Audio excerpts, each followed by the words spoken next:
السلام عليكم، ازيكم يا حبايبي؟ عاملين ايه؟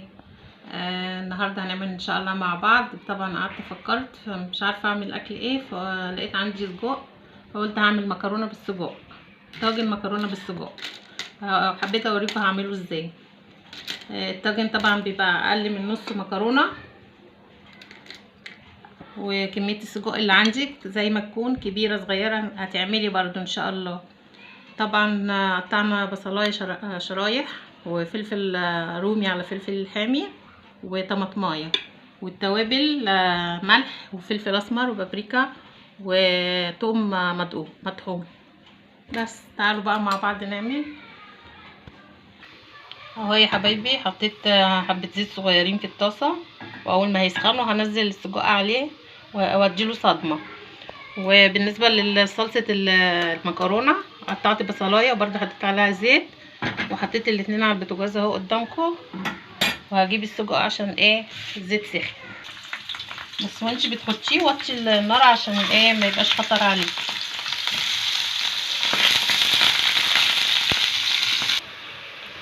اهو يا حبايبي وده شكله بعد ما خد صدمه.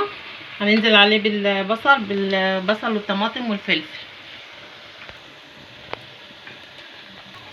اهو يا حبايبي البصل والطماطم والفلفل، وهنسيبه بقى مع نفسه كده باللي احنا حطيناه ده كله، وهوريكم شكله بعد ما يخلص.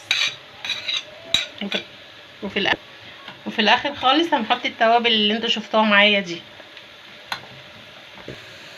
بصوا يا حبايبي البصله لونها، بصوا انا عايزه اللون ده، شايفينه؟ وهحط البابريكا بس عليها عشان تديها برضو لون حلو احمر، وحته تومه برضو من المطحونه،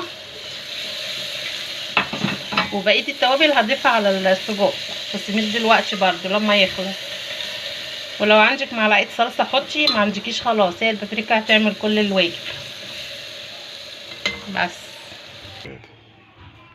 بصوا يا حبايبي منظر الصلصه، بص عملت ازاي ولونها احمر ازاي. اللي عمل فيها الحمار ده مع معلقه البابريكا. انا والله القطه ما كانتش حمراء، كانت صفرة. بص لما حطيت عملت ايه. اي صلصه معاكي او اي طماطم حطي عليها زي ما وريتها لك كده. وبقيه التوابل احطهم.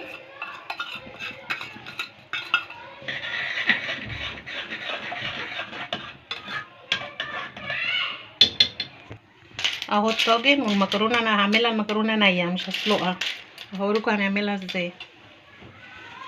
اهي الصلصه. هنحط طبعا هنغلف المكرونه بمعلقتين زيت.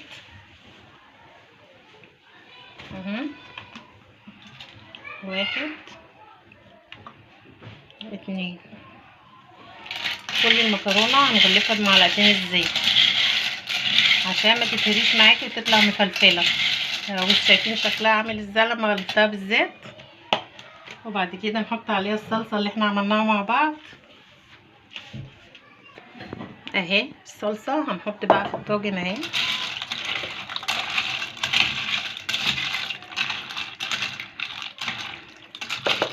كفايه كده، وهنحط معاها نص كوبايه ميه بس. خلاص احنا كده، وهنسيبه على البوتاجاز من فوق.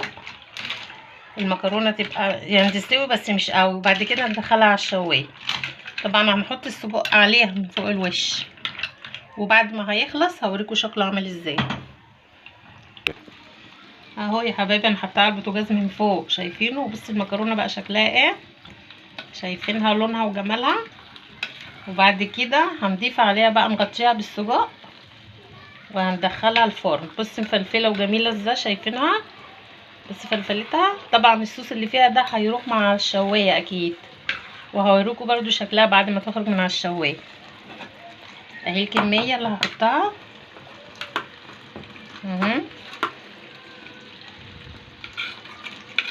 مش مهم بقى ولا فويل ولا غير فويل. افرض ما عندكيش فويل مش هتعملي طاجن من المكرونه بالسجق، اكيد هنعمله ان شاء الله.